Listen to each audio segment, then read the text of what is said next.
Gvern Laburista joffri stabilta, serħan il-moħħ u direzzjoni. Aċċenna għal dan il-Prim Ministru Robert Abela waqt li kien fuq il-podcast tal-Partit Laburista Isma' Din.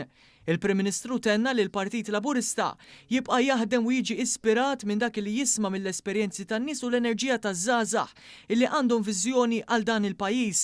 Hawn aċċenna kemm hu importanti li jkollok idejk fuq il-polz tal-poplu u tkun tista' tagħmel differenza fil-ħajja tan-nies. Kruċjali illi kulħadd jibqa' jikkonvinċi bil-messaġġ tagħna.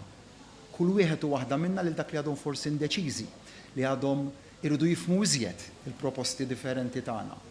Ejja ħalli nibqgħu b'sens tumilta qawwi nikkonvinċu lin-nies illi l-pjan tagħna int Malta għall-futur ta' Malta aqwa, eħfef u iktar faċli biex tgħix fiha huwa wieħed fattibbli, huwa wieħed li ħajjikkontribwixxi għall well-being tal-poplu tagħna u għalhekk kruċjali illi nibqgħu naħdmu biex nikkonvinċu lin-nies.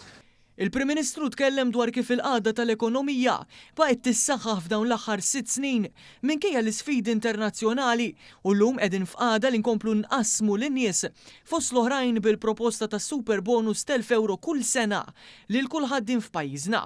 Dr. Abela qal kif ma tistax twiet kollox lil kulħadd mingħajr pjan ċar li jmur jitfit mal-Kummissjoni Ewropea.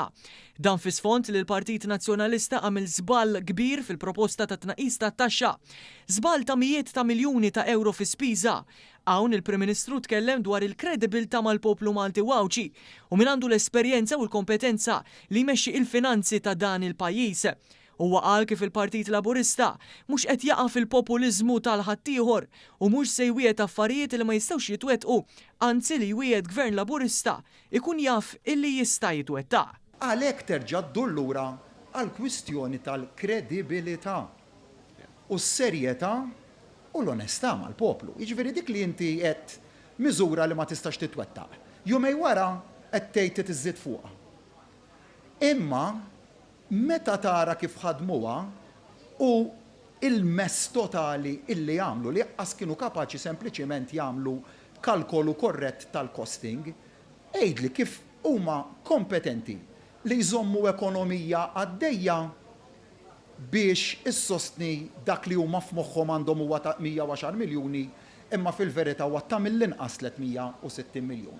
U kif kapaċi jibbilanċjaw il-kotba tal-finanzi tal-pajjiż meta qegħdin immexxija minn din in-nuqqas ta' kompetenza sħiħa. Brabta ma xixtieq għall-ekonomija Maltija fil-futur Dr. Abela sostna kif ekonomija Ewropej oħrajn qegħdin jotru u l-ekonomija f'pajjiżna tibqa' tissaħħaħ u issa wasal illi tmur għal livelli li jmiss.